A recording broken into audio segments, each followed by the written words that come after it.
Back on the Reid Revolution, I'm John Reid, and very glad you were with us on this Wednesday morning. Lenny Gold is the executive producer of a dramatic new movie called Blind Spot. And Lenny, I really appreciate you joining us to talk through the film. Take me back to the genesis of this idea. A lot of us were watching what happened after October 7th and the kind of outrageous behavior on colleges and universities, campuses all across the United States. Yeah, John, thanks for having me. And you're right. As one of the people in the film says early on, Rabbi Hirsch, this problem's been building for years, and we were in production long before October 7th. But before I go any further, because I know we're going to have a great conversation, I listened to every word you just said, and so much of what you said resonates with the issues that are faced by Jews and particularly Jewish students today, that we could probably talk all day about the analogies. But before I go any further, I do want to give thanks to Martha Cohen and Shelley Goulden and Kim Fitzgibbon at the JCC for connecting us, and of course to Dan and you for making it happen. They're great folks, and I'm happy to have you on. I think this is an important topic that, oddly enough, Lenny, the mainstream press didn't exhibit outrage and disdain for the students who were abusing other students. I mean, I don't know where you are on the political spectrum. I'm fine with people disagreeing, and I'm fine with having forums on college campuses where perhaps what I consider to be radical ideas are expressed and debated and discussed. That to me, that's why you go to college, is to learn about that and to perfect your ability to logically dismantle ideas, including your own. But when it crosses into violence and bullying and abuse, normally the academic world steps up and says, we're not going to tolerate that. And it was so bizarre to me that I didn't see that reaction, even in Virginia on our college and university campuses. Well, that's why we named the film Blind Spot, because there is this pervasive blind spot towards Jews in the world of American civil rights.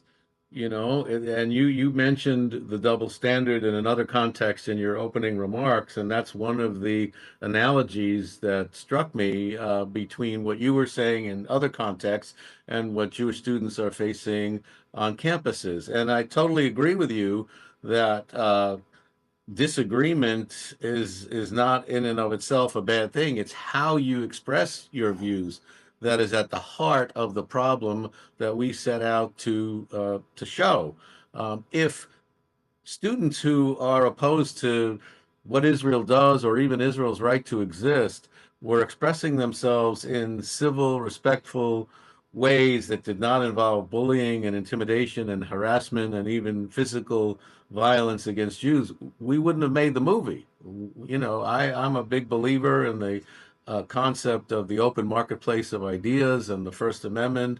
And of course, this was a brilliant new concept at the time that the founding fathers incorporated into the Constitution. And I'm a lawyer by training. I'm a retired attorney, so I know about all that, and I respect it very well, very much. But as you say, the manner in which these ideas were expressed and continue to be expressed is the issue. And so what we set out to do was, of course, before October 7th, most people in America, including Jews, were not aware that there was a serious problem of this nature on college campuses. So we set I out. wouldn't have known it prior to October 7th. I would have assumed, I mean, forgive me for saying this, I would have assumed that Jewish students occupied almost a little special niche on most campuses. Maybe that was naive on my part, or reminiscent of what I witnessed when I was on college camp, of college age and traveling around to different campuses. And it seems that was not the case. What did you discover pre-October 7th was Well, the tone? Well, I've known for a long time that there was a serious problem because we experienced it ourselves when one of my sons was in middle school in Manhattan in Hmm. 2009. He was attending a Quaker school, and it's a Hmm. school that's, I believe, it's the oldest school in New York City. It had a great reputation, Quaker values, and nobody said a bad thing about it. And we knew of many parents who, including Jewish parents, who had sent their children there and said good things about it. So imagine my shock when a friend of mine whose son was in my son's class came up to me one day and said, "Gee, I heard your son gave it to Josh Silver in history class." I said, "What are you talking about?" And he said, Josh Silver, and yes, he is Jewish, compared Israel's treatment of Palestinians with the Nazis' treatment of Jews. Mm. And that's when the light went on, and it got worse from there. And a group of parents, including myself, were so concerned that we went to the ADL, we went to the AJC. The AJC did intervene and helped to some extent. But I think even they didn't fully appreciate the seriousness of the problem and the seriousness with which the school was committed to indoctrinating all of their children, K through 12, to hate Israel. Mm-hmm. And, I came to learn that the school was controlled by the American Friends Service Committee.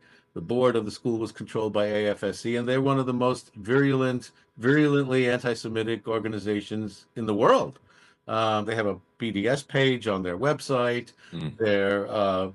Their members are subject to denial of entry into Israel by virtue of their anti-Israel activity, and that's a distinction that's really hard to get. There are only 6 NGOs in the entire country who've been given that designation by Israel, and they are one of them. Um, so that gives you an idea of what we were up against. But I came to understand before too long that it wasn't just this one school, it wasn't just this one organization, it was everywhere. Public, private, K through 12, college, and I committed myself to doing something about it if I ever could, and that's how Blind Spot came about. With the example that you're using of your own son's experience pre-October 7th, would you say that it was an uncomfortable debate over an issue, a topic that is really potent, or did it move from an argument in the classroom to your son being ostracized or mistreated or getting bad grades unfairly or being physically abused? That I watched I was a resident advisor at University of California at Los Angeles when I worked for President Reagan in 1993, and it was very different than going to a Baptist university like Baylor University, where I attended for 4 years.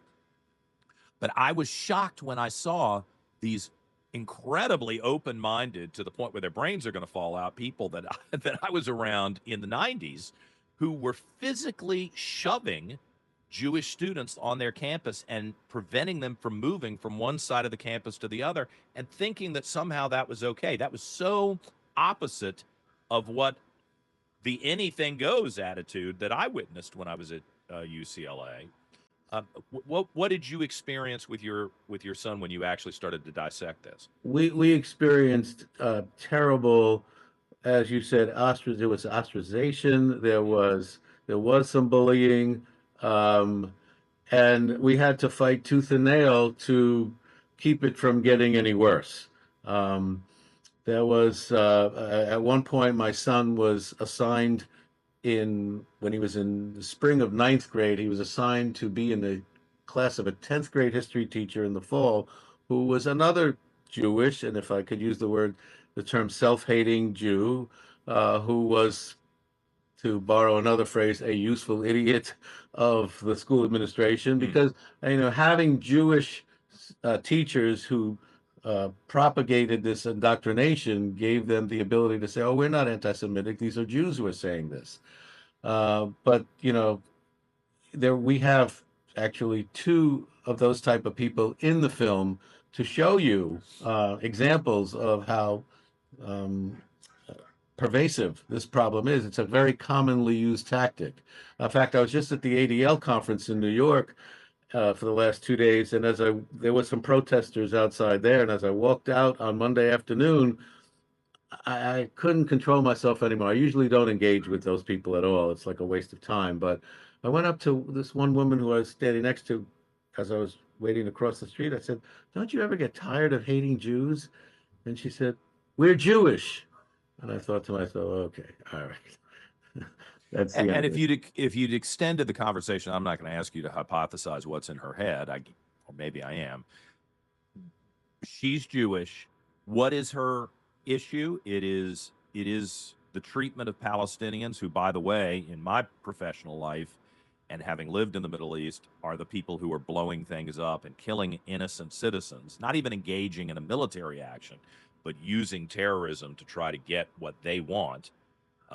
That's her issue, or is there something that I'm I, missing as a I, non-Jew that is? when she, when she said we're Jews, I just kept Yeah, walking. I mean, yeah, I don't, and we were very careful in the film not to go there. I knew that this issue of campus anti-Semitism was so uh, pervasive and would require its own full-length documentary to explain and to show the American people that I didn't want to use a valuable running time going into other issues such as yeah. conflict between the Israelis and the Palestinians. And I think not to spoil it for anyone, but there is a student in the film, you may have seen him, Raymel Green at Tulane. He's an incredible, incredible young man.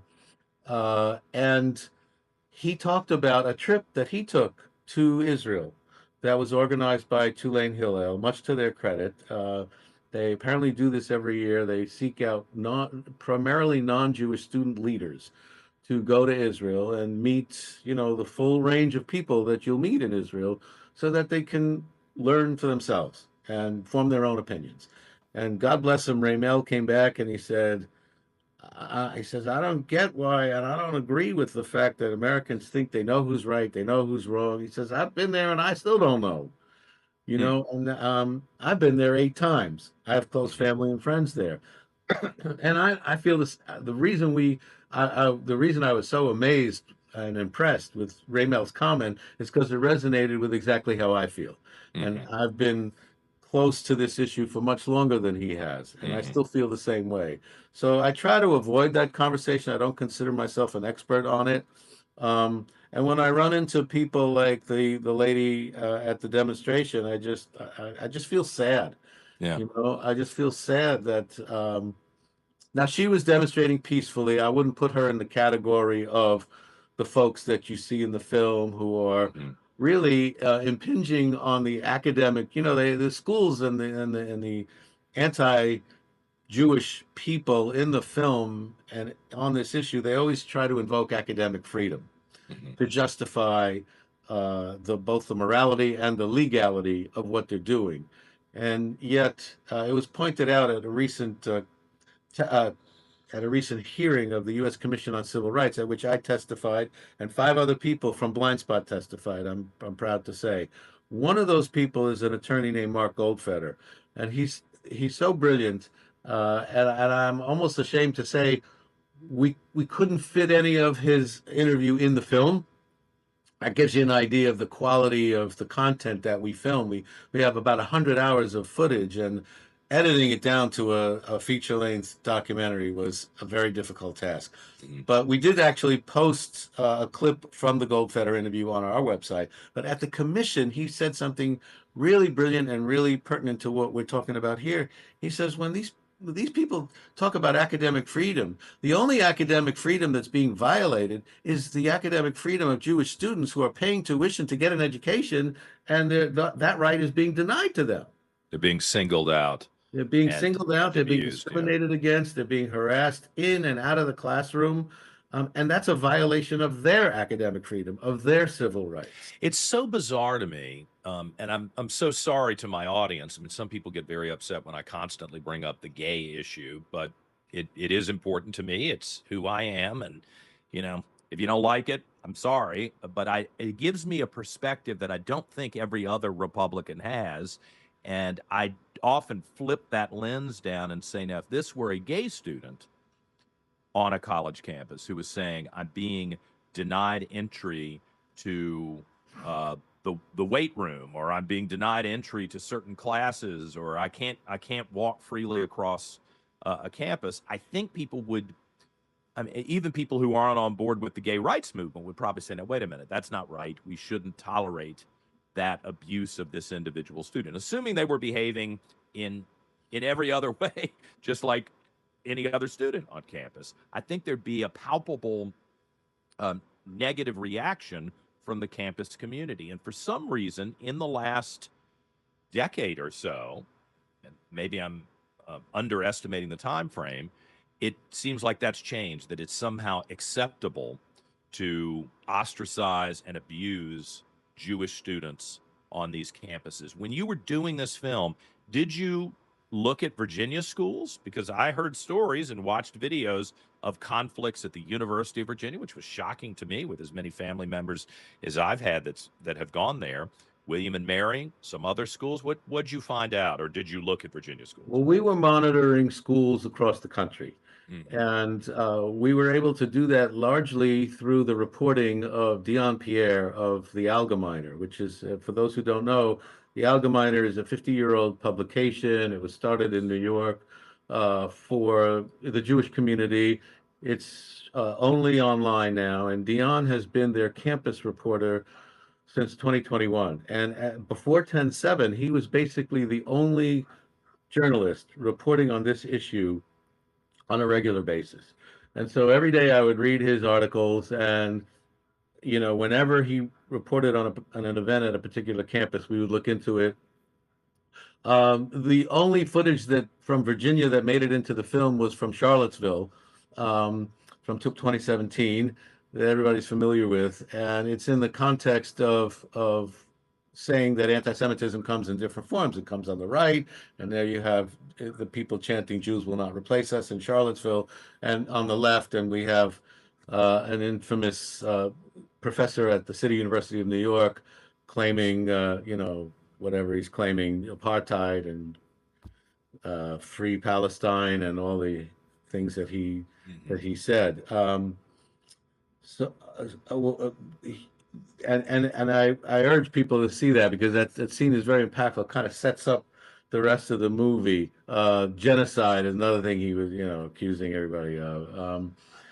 So ethnic cleansing, the whole nine yards. But so we didn't come across any incidents in Virginia during our production period that would have brought us there. But we would have been happy to go there had Well, we. unfortunately, I think there were situations where Virginia students were treated very badly, and I'm just kind of shocked by that, because as a native Virginian, who's been around politics my entire life, who's been in that conflict laden world my entire life, I just never thought it would cross into a place where there would be that bullying, Yeah. uh, especially in what you usually think of as kind of the bubble, the academic bubble, Yeah, where yeah. Well, John, I mean, you're exactly right. And of course, again, within the constraints of the running time of a documentary, we couldn't yeah, show every incident. We tried to show representative samples of the problem in all of its various yeah, forms.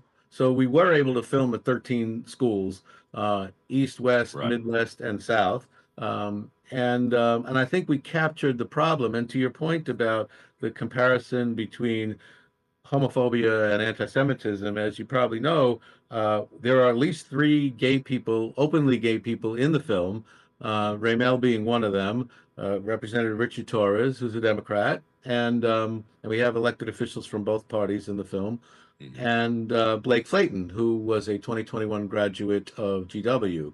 hmm And we also have the best-selling author Dara Horn comparing homophobia with anti-Semitism.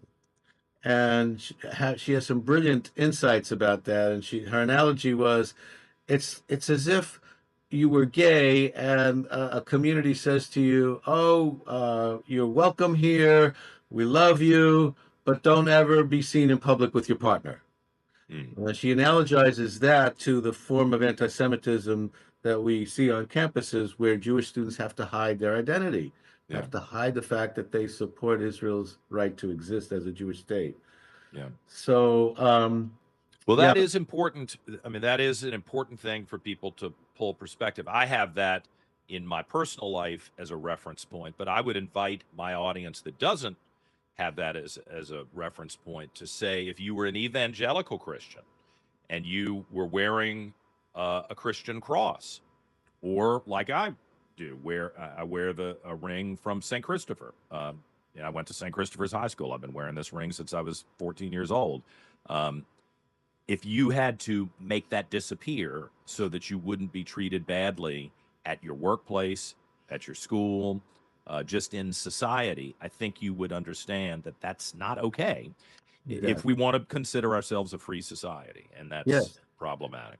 Yes. Lenny, And I appreciate the chance to talk to you. Will you be at the screening on the perfect, 23rd? perfect segue, because I was going to mention that not only will I be there, Mhm. but Dion Pierre, the journalist who I just mentioned, is coming from the DC area, and he will be there on the panel with me. And I think it will be a fascinating discussion to give the good folks of Richmond an opportunity to ask us questions once they've seen the film. And we'll be thrilled, really thrilled and honored to be able to answer them and address any concerns that anyone has. And we're looking forward to a great and hopefully well-attended event. Yeah. Well, I'm hoping that I can adjust some things to be there. I was supposed to be in New York that day, but it looks like I'll be in Richmond, so I'm hoping I can join you. The screening of Blind Spot the movie is Monday, the 23rd of March at 6 p.m. at the Jewish Community Center here in Richmond, sponsored by the Jewish Community Federation, amongst others. And Lenny Gold is the executive producer. Lenny, I look forward to seeing you, and I appreciate you joining us on the Reid Revolution today. Same here, John. I hope to see you Monday night. Thank you very All right. much. Take care. Right. I mean, look, I think this is an important issue for us to discuss. I know it makes people uncomfortable, and it should. It should. If this kind of thing is happening in America, it should make you uncomfortable. And what I personally am not willing to do is see young people abused in my home state. And politically, I'm also not going to allow politicians to dodge this question.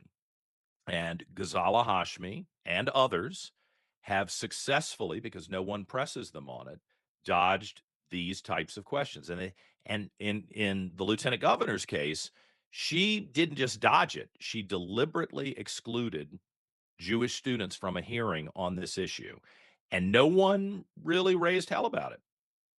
So I think that's a problem.